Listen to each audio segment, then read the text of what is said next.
You're listening to the unofficial podcast of Patreon. Patreon Podcast. Creative people pursuing their passions.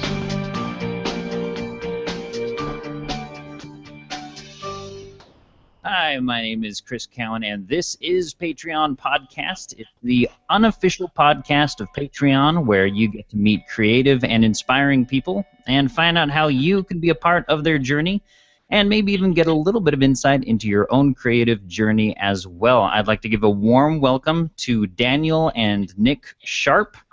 They are What? What'd you say? What? Hello.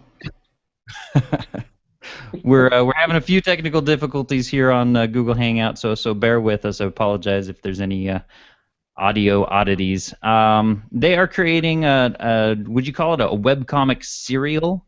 Not to be confused with anything you have for breakfast, but like an ongoing saga, perhaps, called The Demon Archives. And it's really awesome to have you both on the show. Thank you for having us. We're glad to be here. Tell us a little bit about yourselves. You guys are brothers, and this is your project, The Demon Archives. So just tell us a little bit about the two of you. Give us some background. What if you each have a Facebook page about me section? What does that say? You go first, Nick. All right. I'm obviously the better looking one now. So Dan and I are actually quite close in age. I'm 28 some odd, I think. Software engineer by trade. Play around with software and solving problems therein, but studied a lot more science in college, so things like biochemistry and psychology. So I think both Dan and myself, we have a very technical background, and I now actually just am using this as an excuse to explore a little bit of creative where I don't necessarily have the talent to do it myself, so I leverage Seba and Dan for that. Awesome. And as an example also of a cheater way to stay in contact with my brother. I lived out of country for about 8 years, wow. And family means a lot more when they're on the other side of the world from you. So. Oh man, I can imagine. Yep. So yeah, I'm the younger. I don't know if more attractive or not, but I'm the younger brother, youngest in the family actually. I'm currently in medical school. I'm doing a combined MD PhD program out here in New Jersey. And that's been fun. I'm 2 years into that. It'll probably take me another 6, and then another 6 odd years of training, and then I'll be a real doctor when I'm like 40. When you're about ready to retire, you can finally. Yeah, just in time to retire when I'm actually a real doctor. So it's a long process. Like Nick said, so I guess it's a more technical, scientific sort of thing. But this has been a very fun, creative outlet for the past about 3 years that we've been working on it. It's been a lot of fun. That's really cool. And, about me on the Facebook. So also married, expecting first kid. Nick's winning. He's got like 5, but expecting my first. Like 5? Is that that's just a? I have to count. Yeah, 5. You have 5, right, Nick? It's good to know that you love us, and yes. I haven't even met the youngest one. So, do you have any other siblings? We have two older siblings. We have an older sister and an older brother. Okay. Yep. Cool. Awesome. So what you mentioned you were out of the country for a little while, Nick. What were you doing there? Originally, I was down there as a missionary effort, so proselyting for the LDS Church. Followed that up with quite a few visits back and forth in college, and ended up meeting my lovely wife, marrying her, fighting and waiting through visas, enjoying the Argentine legal process for my stepdaughter's visas as well, and Wow. All around then doing some fun stuff. Down there, obviously, I was working. I ran an offshoring company that did a lot of work. They were based out of San Diego, and I was the only stateside guy that they had down there in Argentina. So 50-some-odd software engineers, and good fun. Cool. Awesome. Yeah, that's when he grew his hair long like Fabio to fit in with Argentine culture. My wife wanted it. It's a pain in the neck, though, so. Like the beard as well. Oh yeah.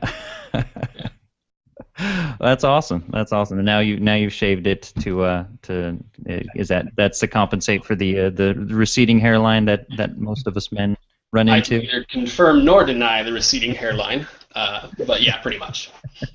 That and epic amounts of lazy. Yeah, that's a good point. That's a good good pro about having a bald head. So that's fine. In which Chris said Nick was bald. That's it. I'm out of here. Well, now you got to hop on the video so that the people watching the YouTube video can actually see what we're talking about Here we go. Here we go. Little bit of camera. temporarily. And that's not. I mean, this is not bald. This No. is robust and mature. I think you can call. There you go. It's all They about like that on purpose. Accentuate the curvature of the head. Large dome.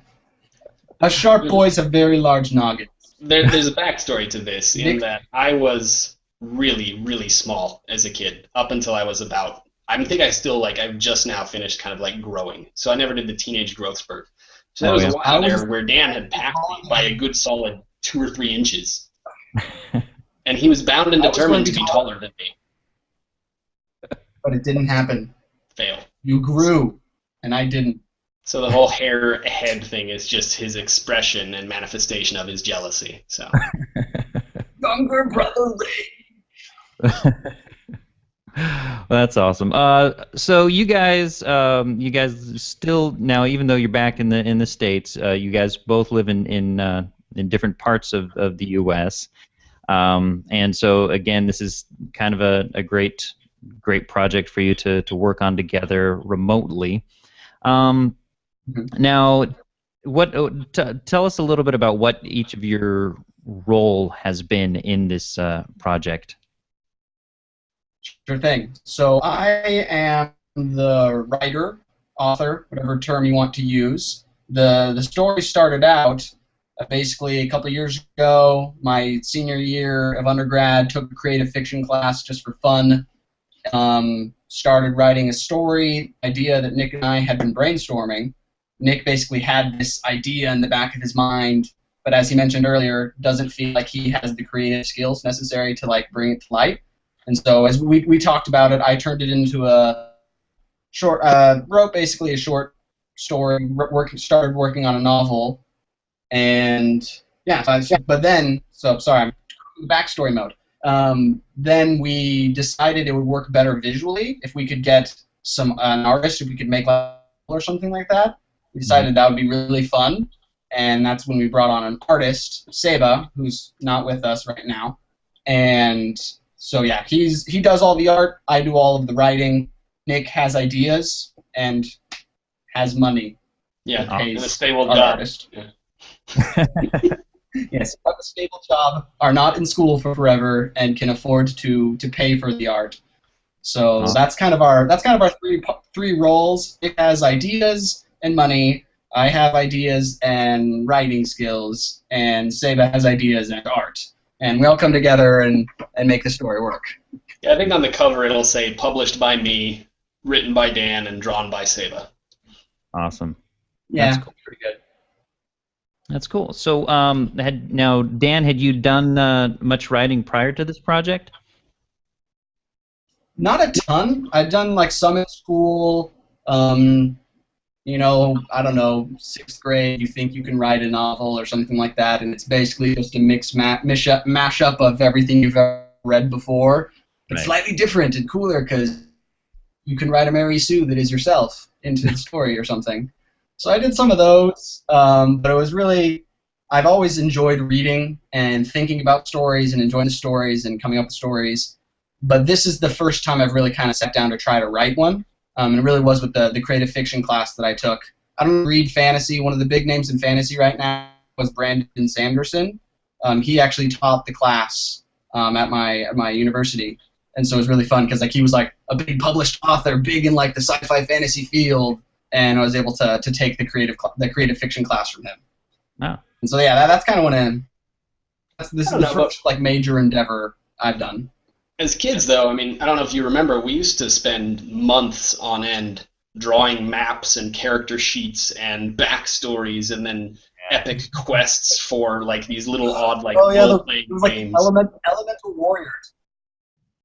Yeah. We made this like Elemental Warrior game that we would play mostly on the trampoline, like kids do, and you're like, oh, I use my sword, and stuff like that. And then like we would. Nick, you actually used to draw. Did you draw? Yeah, you draw, and you like would draw some of like the character sheets, and we'd give them like weapon.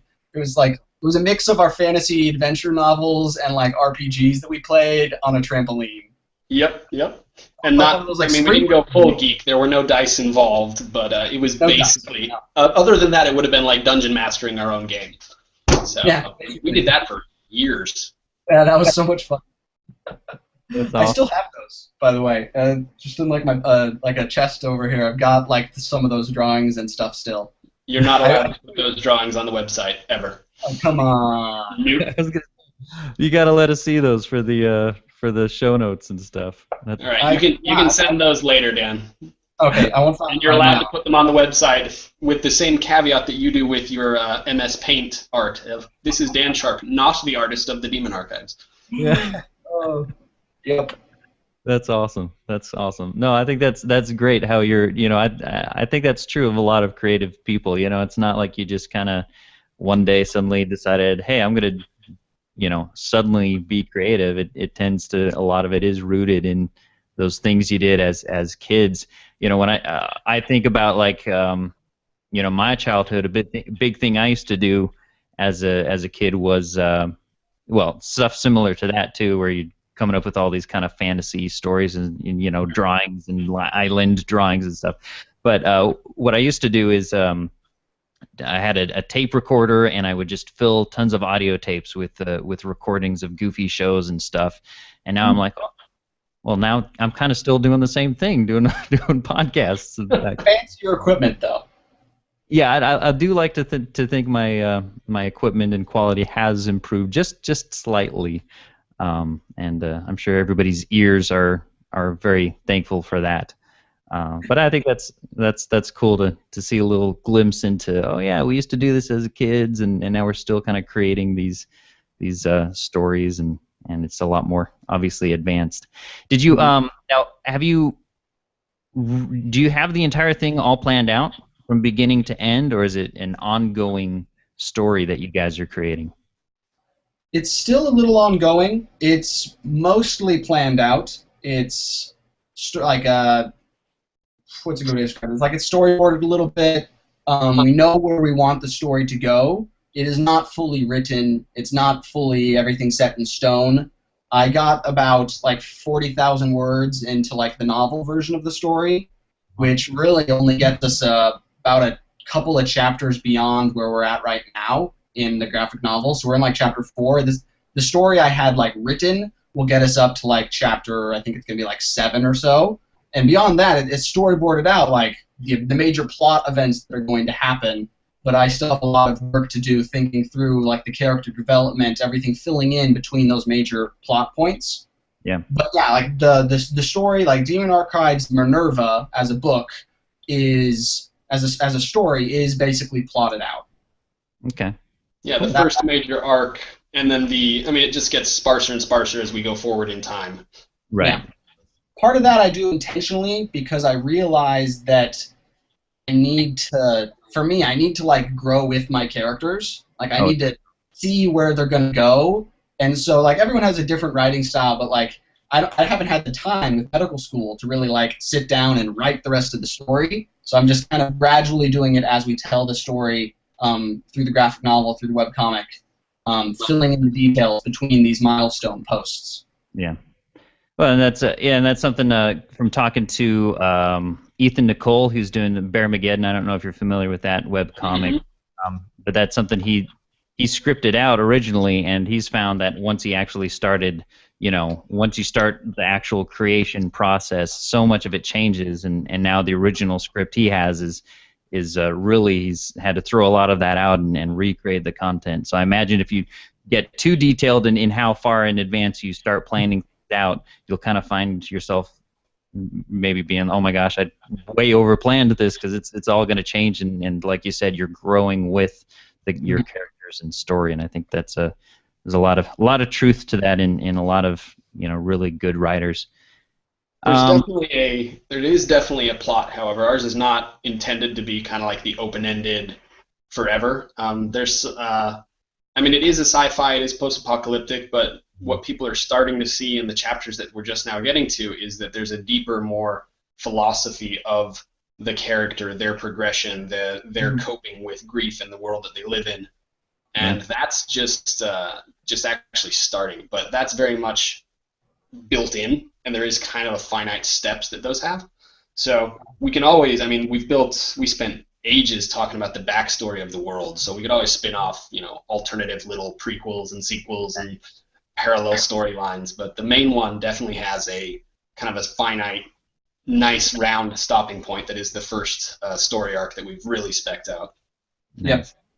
So let's talk about the Demon Archives and what it is. In a nutshell, how do you describe it to people? So I describe it basically as a realistic take on how the apocalypse could go down. Mm-hmm. That it's sci-fi and that it's futuristic, but to the best of our ability, we're trying to do a realistic look into a potential 100 years in the future, assuming that right about now, the civilization comes to a grinding halt. So we don't have any zombies, there's no aliens, there's no mysterious lights making all gunpowder no longer work or something. There's just the real-life issues that we're dealing with now, with like the economic collapse on a global scale, leading to collapse of governments, leading to essentially like the destruction of civilization, rampant disease, famine, death, and then how would that work, and how could the apocalypse go down? And so some of our only like non-realistic inventions are a little bit of insertion of alternate history, a little bit of but there happens to be this organization that survived, that was prepared and survived like through the apocalypse to begin a resurgence of civilization 100 years later after the nuclear fallout settles, sort of thing. And so that's normally how I describe it. Try to sell it as a realistic take on how the future could really be. Yeah. And if you ever read Asimov's, Isaac Asimov's Science, his style of science fiction, right? So being very technical and scientific, both of us, there's an article, I think it was like some 10,000 word, basically a research paper I wrote about powered body armor. And, we put it up on the comic in this extra section about, in 3 or 4 takes. But so every single piece that we have in the comic, we've actually done the thought about, the plug suit that Tenzin wears closest to his skin. What is it composed of? Several membranes, sensors, things like that. Trying to be more than just the amazing art that Seba has done, but actually that comprehensive world. Yeah.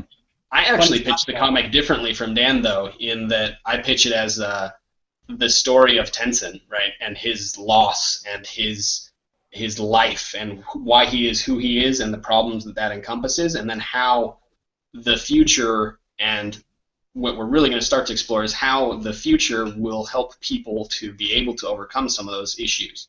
So quite a few of the characters that we have will be dealing with loss. If you've read into the comic, you'll know there's the character of Lily, who's a little girl who's rescued. There's Tenzin, obviously has issues. Oh, that's right. We haven't. Spoiler. That's her name. There you go. You heard it here first. Yes, we've got exclusive spoilers. I love it. That's awesome. You got a filter on that brother of mine. So would you say it's so it sounds like you're saying it's definitely character driven primarily, and then the setting is secondary, or are they both really are integral to each other? I think that's part of the strength that we have as kind of like a partnership in the storytelling, is because I view it, since I'm the one writing it, I'm viewing it more with the plot. I'm viewing it more as like the story, the setting. And Nick brings most of the deep thoughts about the philosophy, about the sense of self, about these deeper sort of truths and issues that we're going to try to deal with the characters. Nick actually brings more of that to the table, which is funny because he likes to pretend he doesn't have emotions or something. But then he's bringing these deep emotional thoughts and stuff. And so it's a good aspect of our partnership, because that's something I recognize that I I am a little bit weak in like the character development and work and like writing that, and like so I really benefit from Nick and from Seba on that. Seba has really good insights as well. It got dark in here. Nope. That's cool. So you mentioned you do a lot of research for you care about the details, which I think is awesome. You're not just glossing over stuff. You actually care about the mechanics of things, and how it works. As students, as technical people, and Dan or Nick, you as having studied psychology and that kind of thing, does that all play into it? Do you feel like your studies have influenced your development? I'd say absolutely. I think we started talking about this because I started running the mathematical equations for using myosin head muscle proteins in a rotary fashion to drive a molecular scale rotary motor, and what's the energy density of ATP compared to secondary sources. So like we've got pages and pages about stuff like that. The muscle suit that Tenzin has, we've actually got down to the given unit of a kilo of that artificial muscle, what's its tensile force and reaction range. Like, so that suit that Seba has drawn so spectacularly. I mean, I spent ages looking up muscle fouling on how it bends and why it looks like it's plated like that is to prevent pinching, which would lead to necrosis. And oh yeah, for me, that's how we started. I think we didn't actually start. Dan didn't reach out to me for a question about his creative writing class. I think I reached out to him to shoot the shit on some science stuff. Well, because we started talking about it before the class. Yeah. Before I took the class, we'd started tossing out some of these interesting ideas, some of like I can't give it away without spoilers, but some of like the really base scientific ideas that we started talking about that led to the creation of the story. What was the story that we could tell these cool scientific ideas behind? These plausible futuristic science ideas. Like we created characters and story around that then I used like in my class. But it started with discussions about like these scientific ideas. When Nick was reaching out to me, he's like, "Hey, what's the tensile strength of myosin?" And I have drawings I made of like myosin heads. Sorry, do you know what myosin is? No idea. No. Muscles, basically, you have like two little pieces and they grab each other and they pull. Like, so your muscles tighten because you have one piece and it like pulls along, like a little ratchet. Like, yeah. This is the myosin head. It ratchets. This is where the podcast goes, holy crap, those guys are geeks. It doesn't sound like you guys played RPGs growing up. Not at all. So the mathematics. We would talk about all that to try to, and that led into the development of a story where we could talk about these cool scientific ideas. Yeah, there will be a lot that explores bionics, that explores implants. There's obviously artificial intelligence is taken account, but also then when we get around to the artificial intelligence, what we're presenting is about the logical extension of what people are doing right now. So okay, that's cool. Is that another spoiler I just got? No, those are out there. You'd be able to logically deduce from how the story is currently going, so it's okay. All right, good. Phew. All right. I think I got one more spoiler I'm allowed to give before Dan shoots me. So. That's awesome. So, how do you guys when you're talking about this? Do you guys set aside time and have a meeting to discuss the plot development or the details, or is it just kind of in passing in email conversations, or how does this play out? Now that the story's already going. Currently, it involves a lot of me being like, "Hey Nick, when can I call you? Hey Nick, when are you going to answer your email?" Because he's busy with a job and family. But no, the way we make it work is we use there's a website for project management called Basecamp. Nick found it or whatever, uses it for some of his projects. And so basically we just create discussions about different chapters, different topics, different pages, and that's how we coordinate with each other on ideas and also coordinate with our artists, with Seba. Where we'll post up, hey, this page, this chapter, this is what's going to happen. Here's how I think it should break down into pages. Here's how I think what I want to happen on each page. and then he goes he from there. completely So corrects we our use that horrible. website most. Well, then Seba uses that to Sorry, completely what? correct our horrible storyboarding. Seba's a much better storyboarder and storyteller in like comic panel format than I am. I'm like, I think the panel should be like this, and he's like, I'm gonna do it like this instead. And I'm the art director, so I win. And I accept that because he does a marvelous job. When I tell him what's gonna happen on this page, he does a much better job of showing it visually than I could ever. That's awesome. So, yeah, so we use that software mostly. Okay, cool. So Basecamp. So how did you connect with your artist Seba? I think it was the when we realized this would look really amazing visually, and I would always be explaining it in Dan and like as if it was something I was watching, right? Mm-hmm. We decided to do a DeviantArt. Most of it was a DeviantArt contest, actually. I reached out to several very key people on DeviantArt. Oh, cool. I opened it up in a contest, and we basically paid a commission rate for a lot of people to do a series. And I think Dan's put up on Patreon a couple of people's takes on. We asked for character commissions and sketches, and then we selected 2 or 3 of the really good people who stood out, and we gave them 2 pages. Again, commissioned, we paid them whatever their rate was for a full-color page. Right. And from that, we elected for 2 artists, Matthias and Seba. Matthias, some of his art you can see on the website. It's that first Nightmare in the Nightmare series. Mm-hmm. He unfortunately got busy and had to move on, and so we've stayed with Seba. The original plan was for it to be Seba would be the main real-world storyline, and Matthias would do anything that was kind of like in the person's head. Oh, okay. But yeah, it really went well. Storyline. Spoiler. That one doesn't count. But yeah, we definitely so we got very lucky. Thankfully, Seba speaks both Spanish and English, just as both Dan and I do. So there's no language barrier there. Seba's actually from Argentina. Apparently, us and Argentina, we're just best friends. Matthias is from Argentina. Nico, who did another couple sequences with us in this dream sequence, also from Argentina. We just like artists from Argentina, apparently. That's cool. So when we were talking about getting together for this interview, I asked you which page you liked the most. I know that's always hard. That's for some people that's almost like choosing which child is your favorite, right? Because it's a lot of it is your coming from your brain child. But I don't remember which one I sent you. I'm gonna have to look. It's chapter 2, page 15. That's a good one. Yeah. Cowboys Report, and it features this awesome mech suit type guy running and carrying a child, and it's a really visually beautiful just a full page basically, not divided into separate panels or anything.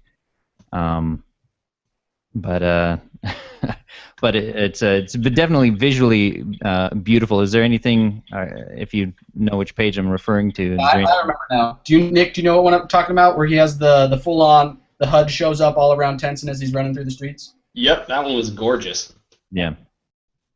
That one was, again, Seba had drawn it without the HUD, actually. And then we had already said, like, hell yeah, that was amazing. And then he proceeded to say, hey, what do you guys think of this? I was just goofing around with it. We're like, oh. And it was just even more amazing. That's awesome. Yeah, it's an awesome effect scene. You can see the display, so you can see what the I don't know who the guy is in the suit, but you can see that's what. That's our protagonist. That's Tenson. Okay. Yep. Awesome. I think chapter 3, page 10 is my favorite. Silence. Oh, that one. That's a good one too. And it really shows you again that human emotion that we're trying to bring in here. A lot of people are still just now realizing what we're going for with the story, so they've been pissed off at Tenson and some of his decisions.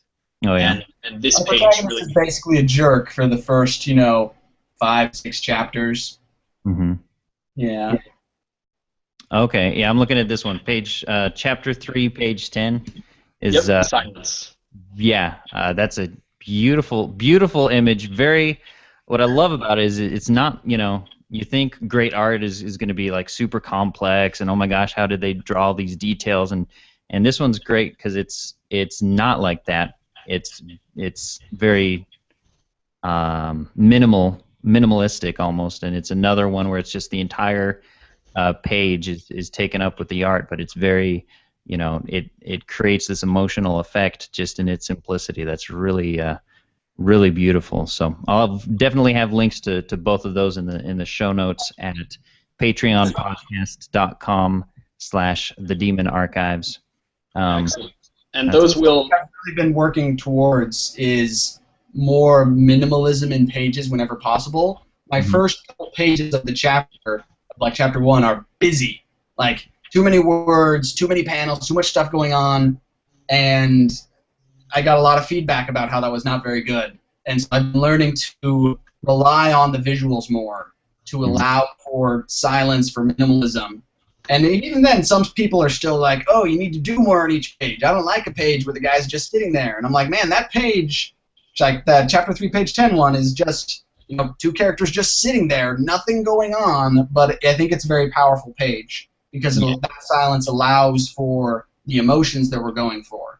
And part of that is because we view this not just as here's your 1 page for the week.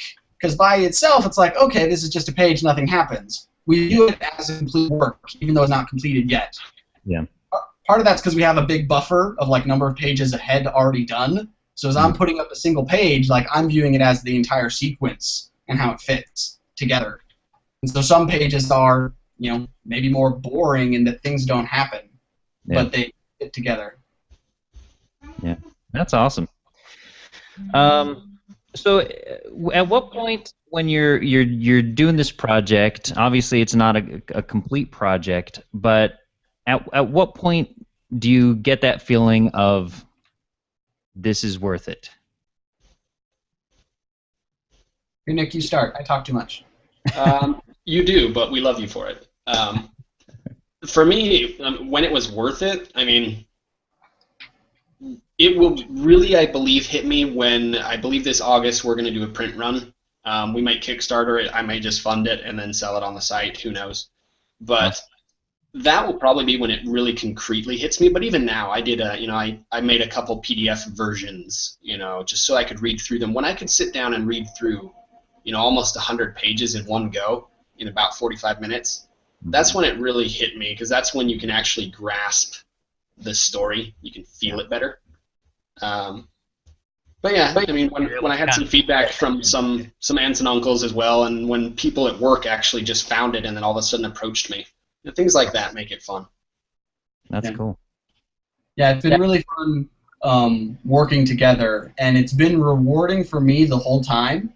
Ever since we started working on it, I've loved, the creation of the story, the creation of the world. I've found it rewarding since the beginning. I don't know if it'll ever be like, yes, that was good, that was done. Partly of it though, one specific event that happened recently-ish. We're part of a online webcomics group called the Webcomic Underdogs. Yeah, we're familiar with that. I did an interview with Marisa. Marisa. Yeah. So they put together an anthology of several webcomics from the group, and ours was invited to be in there.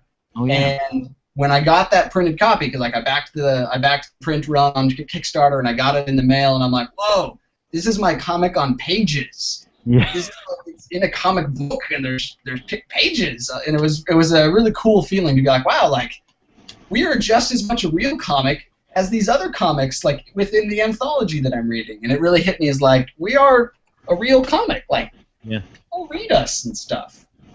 Yeah, I have a copy of that actually on hand, and so I myself have read a printed version of your work, so that's awesome. Wow. Nick, do you have a copy? I don't actually. I have 2. I'll give you one for Christmas. I might give you those posters I have. I have one of them. There's one of one of the posters up on the door.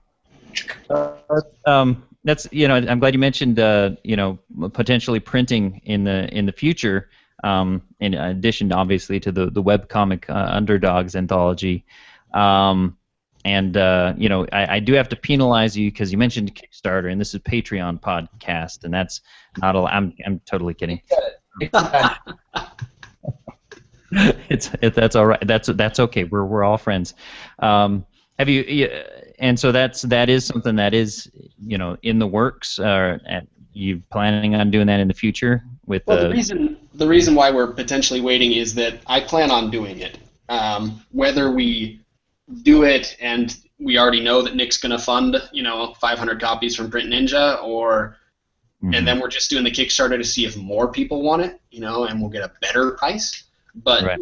I plan on printing it. I would print it, and I plan on doing a couple special edition prints even sooner for friends and family. 30 some odd print-on-demand versions. Nice. But yeah, whether it becomes a printed thing, we would be using Kickstarter not to enable it to be printed, but rather to allow people to pre-order and potentially get us a better amount of books for the same price. Right. But no, yeah, it will be printed. I'm already setting up posters in a print-on-demand fashion, as well as some that I'll do ahead of time. Mostly because this is something that the web is honestly not the best format for it. I mean, I almost feel sorry for some of the people who have been reading it since day one, because it really, really shines when you sit down and read a whole chapter or two. Yeah. The The emotions flow much better. So. But yeah, Kickstarter's on our plan just because it is a good model if you have a specific project you want to do. So we want to print and make a print run. That's good for Kickstarter. What I like about Patreon is how it's a model, a sustainable, long-lasting model for supporting the artists you care about. So, I mean, I started our Patreon a couple of months ago. It's been probably 3 or 4 months ago now, right around when it started getting big. I know they've been around for like a year, but I feel like it was about 3 or 4 months ago that it really took off, especially in like the webcomic community. And so I view Patreon as it's a wonderful model. It's not great for like, hey, pledge and you get one print copy. It doesn't quite work as well that way. So, but it's been great to use it as a pledge and continue to fund and help us produce content every month. Yeah.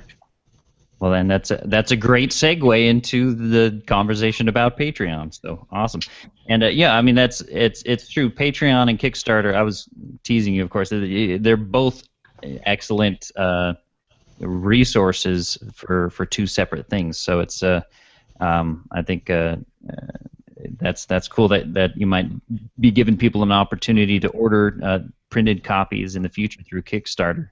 And then Patreon.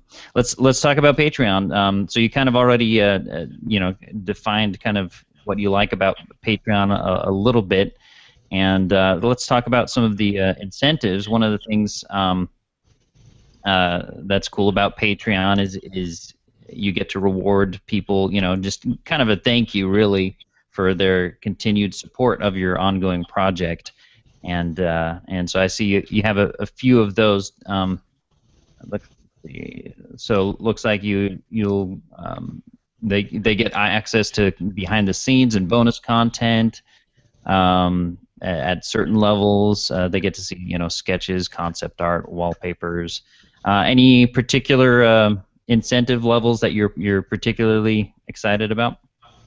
The most popular and the most lucrative, like the best incentive level for us so far has been the $5 get to see 2 pages into the future level. So nice. we've got several patrons who pledge at $5 a month, and they get to see a week in advance, so they get to see the pages first. Mm-hmm. And that's been it's been like the best. It's the most number of people and brings in the most dollars, and they seem to enjoy it. They get all the rewards as well of the sketches and everything. So that's been the most successful incentive. Mm-hmm. And I like what you have for the $50 or more per month level is really cool for people who put something in case someone really, really wants to support us. I have to give them something to encourage them for that higher sort of level. Absolutely, and that's a great one. So if somebody pledges $50 a month, they can actually help you design the personality backstory of some of the characters you're developing for later chapters, and And with no promise of whether we'll kill them off or not. Right.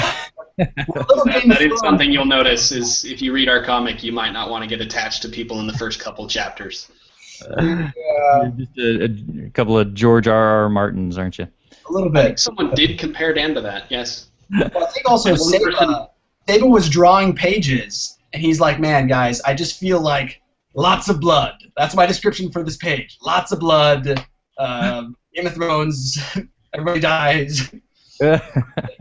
But no, someone told Dan that if he killed off everybody, there wouldn't be a comic anymore. You realize that, right? I could just make new characters or something. But no, like I mentioned earlier, how when I'm plotting out the story, and like Nick mentioned, the plot there are very important details that have to happen, but some of the characters I still need to develop. Like I have to develop the supporting cast of like not just the characters we already have. There needs to be more people, and so I'm like, hey, I've got no problem with someone else collaborating with me. I'm like, hey, what drives this person? Why do they do what they do? Yeah. Now, what if they pay what if I pay the $50 and I'm like, okay, I want my character. I don't care who it is. I just want him to be a really offensive stereotype. Can I do that? Probably. I mean, you would just be a bad guy, and everyone would be like, wow, that is an offensive guy. He's so offensive. And people would point it out. Then he'd probably get shot in a couple of pages. I'm like, man, I'm so glad that Christoph Cohen character finally got shot because he was just so horribly offensive. Awesome. Yeah, I would I would work with whatever reasonable request someone had. Yeah. So after the $50 clear, also. Yeah, definitely after it clears. And I see you also. Has to go first. I see you also have some milestone goals, and you've actually reached your first one at the $50 per month level, which allows you to make at least one wallpaper a month and support other Patreon pages. Which you want to talk a little bit about what that's allowed you to do?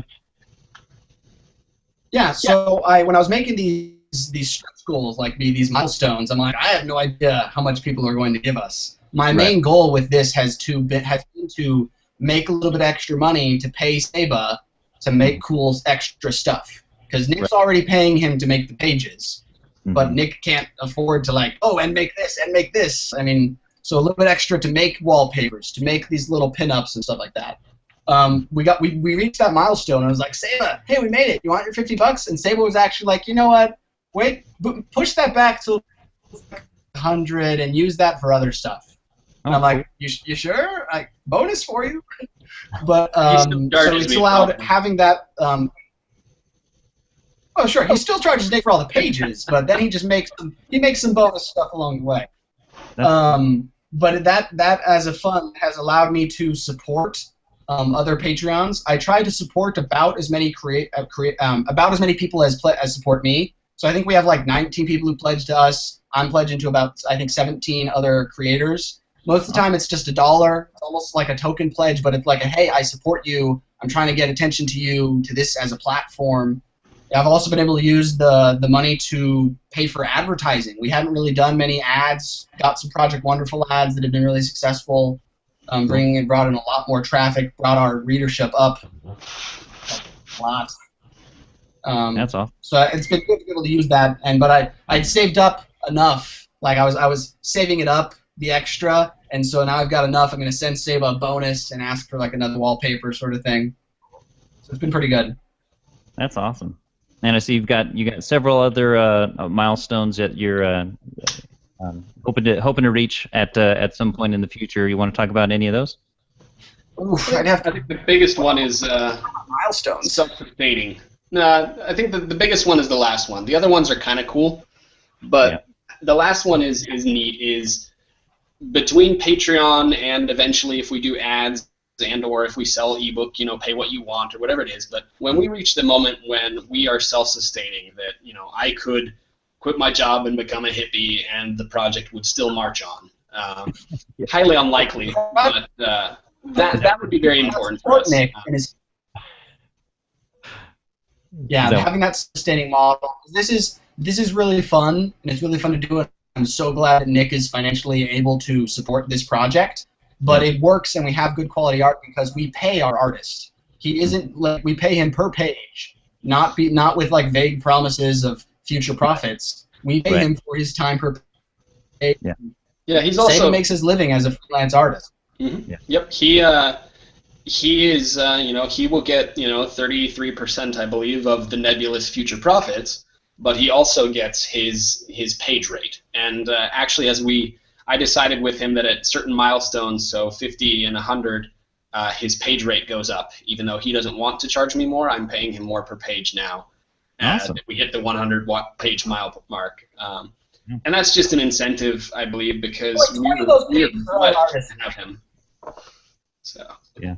Well, that's awesome. That's really that's really cool. That's definitely obviously that's a pretty big part of any comic project, right? And that's neat that you guys have a great working relationship and great creative relationship on all sides. And of course, if our listeners want to visit your Patreon page, they can see that at patreon.com/thedemonarchives, and they can find all the links as well in our show notes, again, at patreonpodcast.com/thedemonarchives. If you were to say, would you say there's any underlying message in this project? Any, like, kind of, not necessarily like you guys are preaching anything, but would you say, like, there's any kind of major theme or message that you're kind of sending, either intentionally or incidentally, through this project? I'll cover this one so that I can prevent Nick from giving any more spoilers. But a couple of big themes. Yeah, that's all we want to know. I'll go after. That are important to us.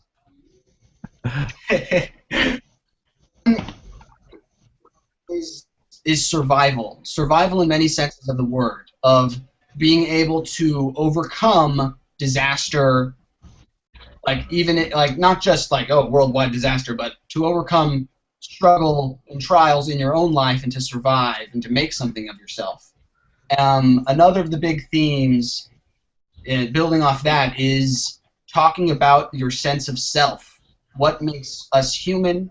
What makes us people? What allows us to really to not give too much away or anything, but what allows us to be human? And I guess this is something I can talk about because it's already happened in the comic. If you get spoiler for people who haven't started it, but our characters are soldiers, and one of them has some traumatic injuries. He loses a couple limbs. He's gonna have there's some traumatic brain damage and stuff as well. And so a lot of the story is basically focusing on him as he recovers, as he deals with his personal demons, and as he deals with his physical ailments and physical problems, and overcomes them, and how that helps him be more human. That's cool. How was that, Nick? That was pretty good. That's pretty good. I'd say the other thing that we'll be exploring is loss and the grief process.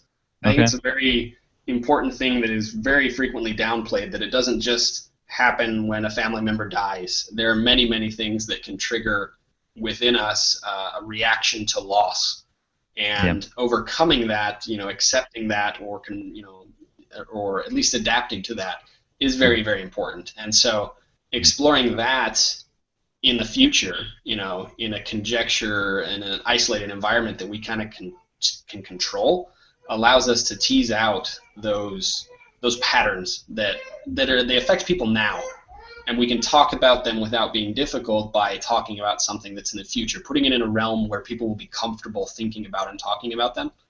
It's going to be very interesting moving forward, and I think people will really enjoy that. Cool. So obviously a lot of kind of themes that have kind of a darker side to them, that conflict of survival, the struggle of dealing with loss, and all that stuff. Are there parts from are you drawing from any of your own experiences when you're putting this together? Thankfully not from loss in the we same always sense. say it started in the Go ahead, Dan. Nick, you go. Not loss in the same sense as This tension and started suffering. dark, twisted thought.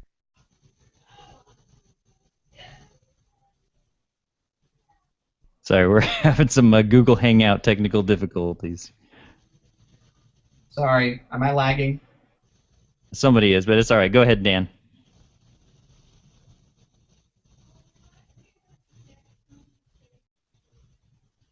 Okay. I was just gonna say it started in.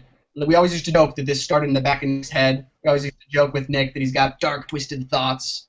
But personally, I haven't personally been struggling with some of these issues, and it's actually for me to try to understand some of these issues better in order to be able to write it. So, reaching out to people who have suffered from PTSD, who have suffered some of this grief and loss, to try to understand better, so that I can write believable characters. And how about you, Nick? Neither of us to the extent of Tenzin, the protagonist, but I mean, I left the country something like 8 years ago, and didn't get back here until about 2 years ago. I left my career. I switched from biochemistry to software. I left my house in Tucson. I left literally every possession I had except for what would fit in a suitcase. And then I left my family and my friends, which honestly, the friends part wasn't that difficult because my circle of friends has always been ridiculously small. But so a little bit of that, the entire uprooting of your life forces you to look into what actually defines me, right? And then I think I've read almost everything you can find in print by people like Plato, Aristotle. There's a philosophy and theology and epistemology and all those things that's my hobby. So those kind of realms, they also then force you to introspect quite a bit more. So, but no, yeah, thankfully we've been blessed. There hasn't been any direct family loss or complete violent upheaval. But then again, that's something that doesn't take looking into fiction to be able to try and empathize. I mean, you can turn on the TV anytime right now, and people in our world right now are suffering from that in a level that is not in any way exaggerated beyond what our comic is portraying. Entire village worth of adolescents, female children in Africa has been abducted and has still not been released. You have the civic unrest in the Middle East going on. You've got what Hurricane Katrina did to the southwest United States. So it doesn't take an exaggerated imagination to see that this is something that our society is really not equipped to handle. The dialogue around it that you will see in the media is not a really healthy dialogue. It's a very much an awkward dialogue. It's something we don't want to and are not equipped to deal with.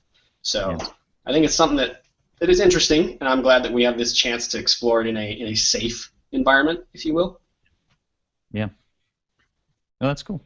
So that's would you say it's given you more of an understanding or appreciation for what some other people are going through? Absolutely. I mean, we're writing a character. Definitely. And we're writing a character of a war-torn environment. A child of a chaos and war, and that is something that I personally, at least, have read quite a few biographies and autobiographies lately, as well as studies on that. From people that have grown up and surround that. There was a reference someone made to the old anime film Grave of the Fireflies, which if y'all haven't seen it, you absolutely should. But because it's an amazing, in the middle of World War II in Japan, a couple siblings, and what happened to them. So it's forced me at least to not just be superficial about what I'm seeing on the news, but actually then to start study up on and read about what's happening in the world. Beyond the 2-second CNN blurb between football games. Right. Well, that's cool. Well, we're about really at it. Been one of our main goals. Sorry. Sorry. Go ahead, Dan. I was just going to say it's been one of our main goals to help people accept and understand these sort of issues, to really try to discuss them accurately and professionally, but also real, with the real emotions, so that we can all be better. Yeah. And I'll be done. Sorry. No, that's that's all right. That's good. So we're about out of time. I did ask you beforehand what your inspirational quote is, if you remember that. If not, I can read that if you don't have it handy. Oh, I remember mine. Yeah. Yeah, I have that handy. So Okay. I picked an inspirational quote. It's actually from the author I mentioned earlier, Brandon Sanderson, one of his biggest books, it's called the Stormlight Archives. And one of the lines, they're these group of knights. They have this ideal, and the ideal is life before death, strength before weakness, journey before destination.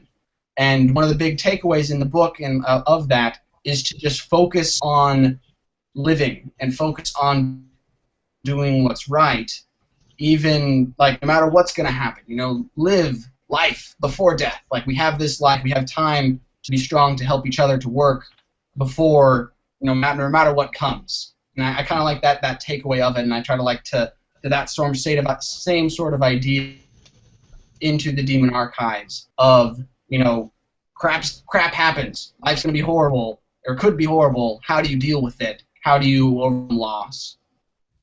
Yeah. Awesome. That's great. All right. So, how can our listeners connect with you? Are you on this whole internet thing we hear about? Twitter, Facebook, all that stuff? Where can we find you? We're on both. We got there's the Facebook page as well as our personal accounts. There's the Twitter. We have our personal accounts as well as the formal Demon Archives. We got a Google Plus that I'm usually on a daily basis. Mm-hmm. And I think it is Dan who's lagging like a beast, but. And you can always reach out to us as well with email. Cool, great, and that's and of course your main site is that thedemonarchives.com? No, but yes, just demonarchives.com. You can reach out to us if you'd like. There's either Nick at, or Dan at, or Webmaster at, as well as then all of the the official social medias should be there in the footer, so you can see all that. Perfect, and of course, once again, we'll have all of that in the show notes. So. Thank you both for being on here. I wasn't sure we'd be able to get both of you on at the same time, so I'm really stoked that we were. So thank you both for joining us, and thanks to our listeners as well. You can find all the show notes and links to the Patreon page for Demon Archives and other projects at patreonpodcast.com/thedemonarchives. And, of course, you can find us on Patreon, iTunes, Twitter, Facebook, YouTube, all over this internet. Just go to patreonpodcast.com for all the links. And until next time, keep pursuing and sharing your creative passions, and we'll talk to you next week. Take care. Hey. And we were supposed to have outro music there, but it was on mute. Cue the voiceover guy. I'll have to add that in post-production, as much as it pains me. Well, thank you guys. That was a great conversation. I love kind of seeing all the detail and thought, the philosophy, the tech, all that stuff all that detail you put into this. It's really exciting. I love seeing people who really, just care a lot about what you're doing. Thanks. Yeah. Yeah. So you guys, where do you guys based out of originally? Arizona, I think, is where we grew up as kids. So most of our childhood was there. Cool. Awesome. Yeah. And is that where you're at right now, Dan, or are you somewhere else now? He's out in New Jersey. I don't know if he's still online. It said he came back, but yeah, and he's frozen in a very odd face on my camera. He's got okay. I need to. There's like two of him. You guys? Yeah, somehow you're in the call twice, Dan. Yeah, I'm ejecting your other profile. Hopefully that doesn't eject you. My internet. I think I'm still here. Okay. Yeah, we can hear you just with like a 2-second lag. It's pretty awesome. Oh, and I got a new chat from you. Yeah, so Dan's currently out in New Jersey in med school. Okay. Cool. Awesome. That's cool. I can still hear you. You can put up on your if you want, Chris, you can put up on your site that if you want to think up some sort of contest or something for your listeners, I've got a poster lying around that we could ship out to whatever winner you decide. Oh, dude, that would be awesome. Okay, I'll see if I can think something up. That would be dope. That'd be awesome. You handle that and then send me the details and we'll get that out. Awesome. I might just have to pick myself as the winner. I think that would be frowned upon, but I personally wouldn't care. Hey, who says your listeners might not appreciate that. Maybe not. Cool. All right. Well, I will. I'll let you guys go and get back to your families. But thanks a lot. I've had a real blast getting to know you both, and I'm definitely going to be catching up on Demon Archives. Excellent. We appreciate it. Cool. All right. See you guys. Thanks so much. Take care. See you, bye.